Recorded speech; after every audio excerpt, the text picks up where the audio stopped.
A frequent guest at the Atkinson house over the years is Mackenzie King. He even has his own private guest room, but still grumbles about the lack of a strop for his razor. Atkinson has the ear of his old friend on many important social issues. I remember several occasions when the man was introduced to me as the Prime Minister, which I guess 5 didn't mean too much to me, but Mackenzie King was sitting in the other big chair in the front den, and I was told I had to be very quiet, but I could be in the room while they talked. And my granddad would let me lace and unlace his boots, and as long as I was very good and quiet.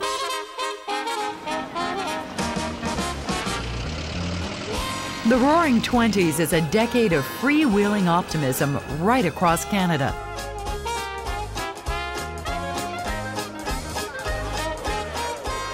The boom years will soon vault the Star into the lead as the biggest newspaper in the country. More readers and more ads also give Joseph Atkinson a bigger voice.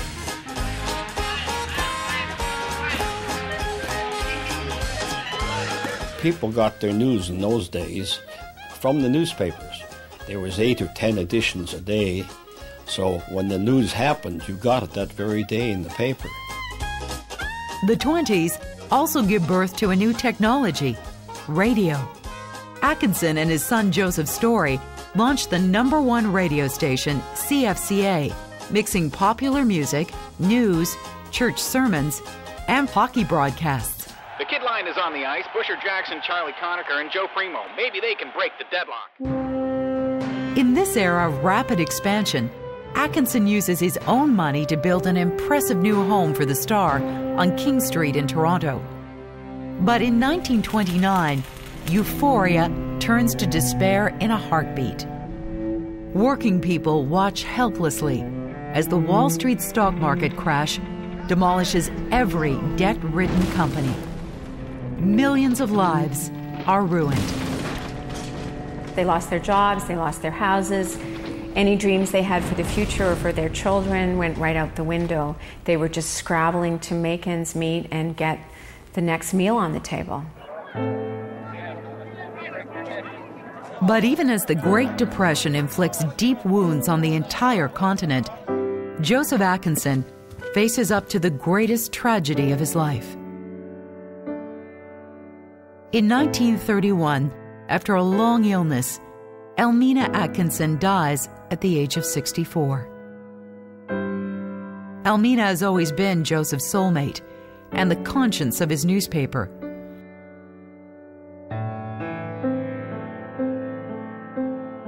Her death leaves a huge void in his life, and the great publisher slips into seclusion. The 2 greatest influences on my life are the Christian religion, of course, and my wife. His newspaper staff fears that Joseph Atkinson may have lost not only his wife, but also his fire. But Atkinson's warrior spirit will soon be rekindled by the most important challenge of his career.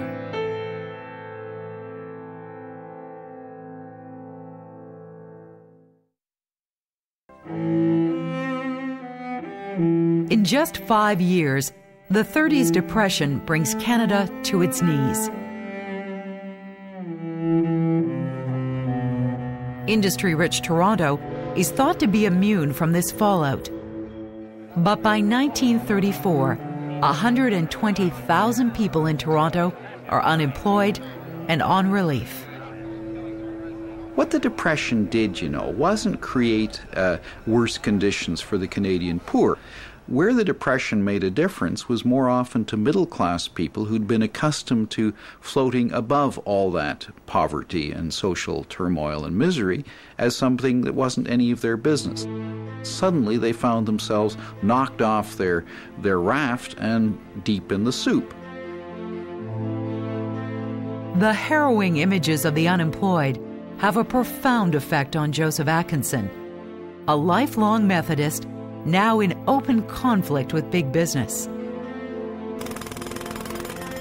Business has no right to use workmen when times are good and work is plentiful, and cast them aside when work is scarce and times are bad.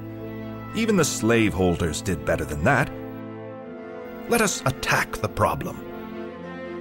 Since its very first days at the Star, Atkinson always promoted the best ideas for a welfare state from around the world. And he lived his own life by a single golden rule: treat others as you would wish to be treated yourself.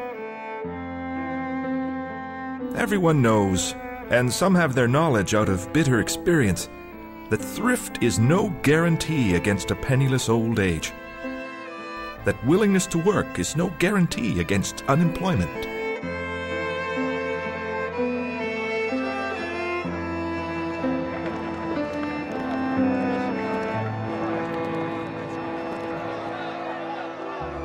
As the Depression begins to bottom out, a disgruntled workforce trudges back into the factories for less pay and longer hours.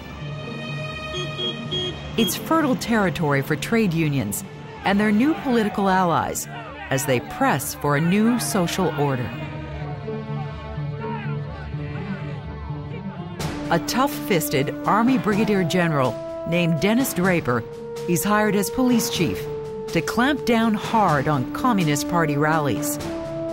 Draper organized his mounted squad, which were known as Draper's Dragoons, to raid the park, and many innocent people were slugged on the head. Everyone was afraid of communism, so the police felt justified in putting down any signs of it. And these policemen would just, beat the hell out of you.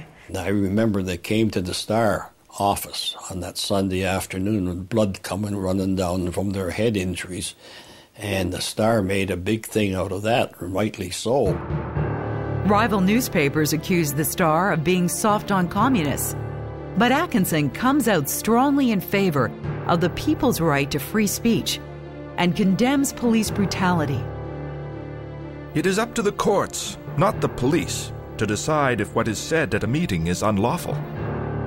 Atkinson's unswerving support for the labor movement is really put to the test in the GM Oshawa strike in April 1937. An American trade union tries to organize 3,700 Canadian auto workers, and they stage a walkout.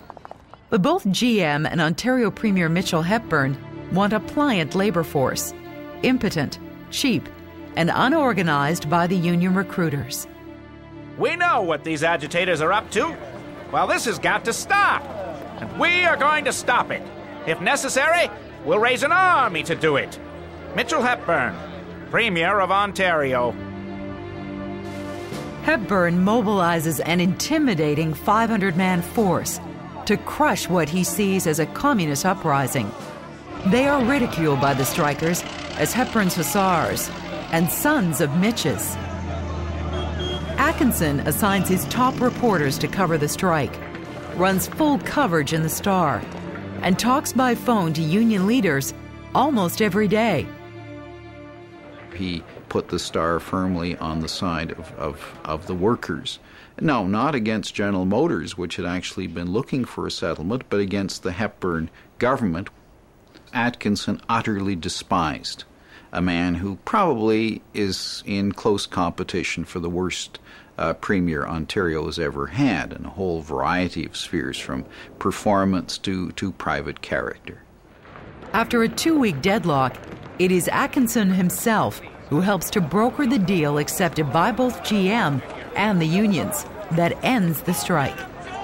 But oddly enough, Atkinson does not extend his public support of the labor movement to the workers on his own newspaper. The editorial employees at the Star decided to organize a union, but Mr. Atkinson refused to negotiate with them. At that time, the newspapers bargained jointly. Mr. Atkinson thought that newspaper guilds should organize the other employees, and then we should engage in joint bargaining. But it's hard to understand that position in view of what he said in other instances.